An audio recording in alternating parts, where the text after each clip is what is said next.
Saudação para você, amigo internauta, Web TV Undime Bahia, acompanhando de perto este encontro da UNCM, que é a União dos Conselhos Municipais de Educação. Segunda e última mesa deste segundo dia, mesa pujante, diversas temáticas. Importantíssima essa mesa, e quem fala também sobre ela é o Alexandro Batista, coordenador do Pacto EJA aqui na Bahia, representando nesta mesa também a Secretaria de Educação do Estado. Afinal de contas, este Pacto EJA não tem tanto tempo assim, mas ele já defende, trabalha essa política pública relacionada à educação de jovens e adultos já há algum tempo. Desafios. Desafios a EJA em si já é um desafio. A EJA é uma modalidade que ela tem como público os sujeitos que foram socialmente excluídos, né? Então a EJA ela tem um processo que é um processo de cidadania, já é um grande desafio, porque é você trazer esse sujeito para uma vivência de cidadania a partir da escolarização. Então é você propor um outro modelo de sociedade.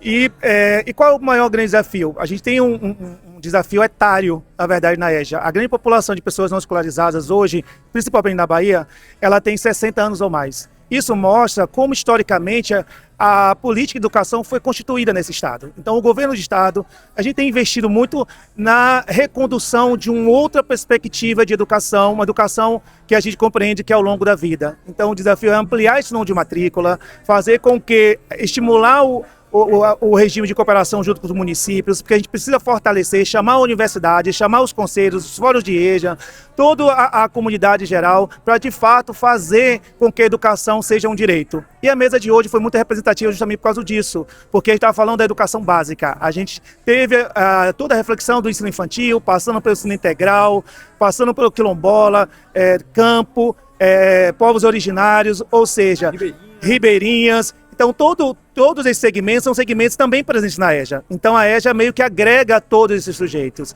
Então, qual é o grande desafio? O desafio primeiro é fazer esse direito acontecer. A gente precisa que as pessoas acessem esse direito, e para garantir isso, precisamos também da permanência desses sujeitos. Então, precisamos de política de permanência.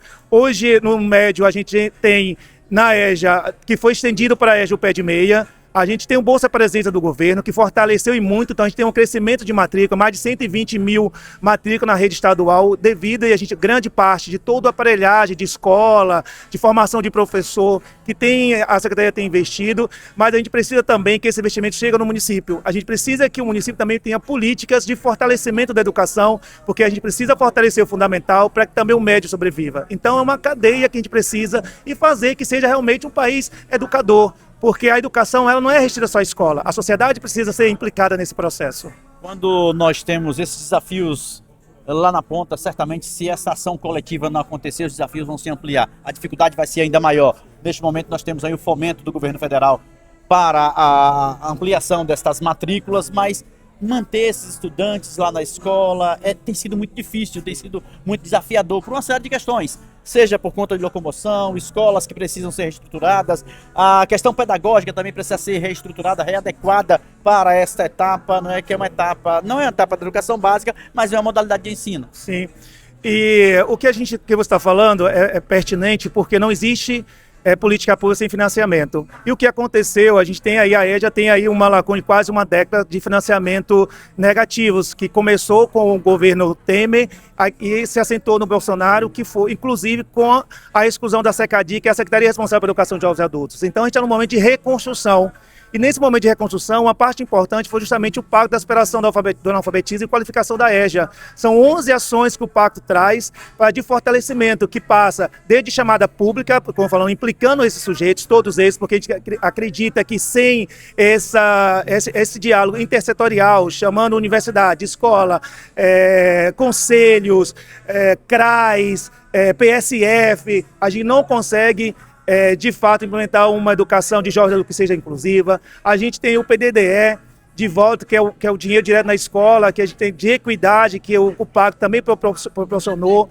A gente tem o retorno do PNLD da EJA, aqui do livro didático do ensino fundamental, que foi super importante, também fruto do Pacto. Então o Pacto foi esse oxigênio que a modalidade precisava para, de fato, a gente conquistar grandes feitos. O que eu falei na minha fala, nós precisamos comemorar a alfabetização da criança na idade convencional muito, porque a garantia dessas crianças, a permanência na educação básica, vai evitar que elas se achegue, né, seja contemplada pela educação de jovens e adultos.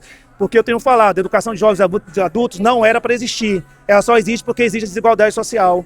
Então a gente tem que fazer com que esses meninos vá para o ensino integral mesmo, que tenham uma formação promissora, para que a gente consiga de fato reduzir a desigualdade social, porque reduzindo a desigualdade social, a gente consegue de fato construir uma sociedade justa e igualitária para todos. Quando você tem um fórum de EJA, inclusive a Bahia tem uma grande representante da EJA, tem discutido no Brasil inteiro, tem fortalecido, isso facilita mais esse discurso, esse diálogo e naturalmente a garantia desses direitos lá na ponta? Sim, claro, o fórum tem um papel fundamental na política pública de tensionamento, que é fazer com que o Estado não se distraia diante dessas questões. Mas qual o grande desafio? O grande desafio é como que o Estado, dentro da sua estrutura, possibilite que todas essas ações sejam de fato implementadas. Porque a gente tem algumas limitações, a gente tem alguns desafios que a gente precisa superar. E não se faz isso sem diálogo, sem participação popular. A EJA não se constitui com uma modalidade que nasce de um modelo hegemônico. Ela nasce de um modelo contra-hegemônico, que é justamente desses sujeitos que foram, em algum momento da sua trajetória, interrompidos de acessar esse direito. E qual é o mais mobilizador, às vezes, que a gente tem que trabalhar com esses sujeitos, é porque às vezes ele nem sabe que isso é um direito, que estudar é um direito. Então nós temos que convencê-lo que isso é um direito, que ele precisa se apropriar dele, e que estudar, e qual é outro desafio muito grande? Porque ele está falando de pessoas que estão aí numa faixa etária de 60 anos, em que uma sociedade como a nossa criminaliza você o envelhecer, então envelhecer se tornou um crime. E aí a gente tem todo dentro do arcabouço social pensamentos contra a essa velhice. A gente pode pegar os ditados populares, burro velho não puxa carroça, papagaio velho não canta, ou seja, foram uma construção para a gente... não aprende passado, enfim. Isso, para que essas pessoas não reivindiquem o direito de estudar. E aí a gente precisa justamente desconstruir isso, porque estudar não é para ser alguma coisa, é para você enxergar o mundo. Como diz Paulo Freire, né? A leitura do mundo precede a leitura da palavra. Então é isso que a gente tenta fazer na EJA. Para finalizar, como é que está ao lado de Marlene Silva, que representa um time neste coletivo, representa um time aqui na Bahia e nesses momentos de discussão, ao teu lado também ela fortalece as discussões nesse estado também fora do estado da Bahia. Como é que estar ao lado dessa pessoa? Marlene é uma pessoa, é um nome muito forte da EJA aqui na Bahia, ela tem uma trajetória muito importante, não só no movimento social. Marlene participou também da secretaria do cargo que hoje eu ocupo. Então a gente tem grandes afinidades, tanto afinidades pela nossa trajetória quanto a bandeira que a gente defende. Claro que estamos não em lado diferente, mas em espaço diferente, porque ela está no movimento social e eu estou enquanto secretaria, enquanto estrutura. Né? Mas o comportamento não pode ser o mesmo. Né? Mas o comportamento pode ser o mesmo, mas as ideias, a vontade de fazer é o mesmo. Então, Marlene é representante pela Undime e eu sou pelo Concede. E o nosso desafio é justamente isso, como que a gente constrói um projeto único. Porque eu falei, na EJA ninguém anda sozinho.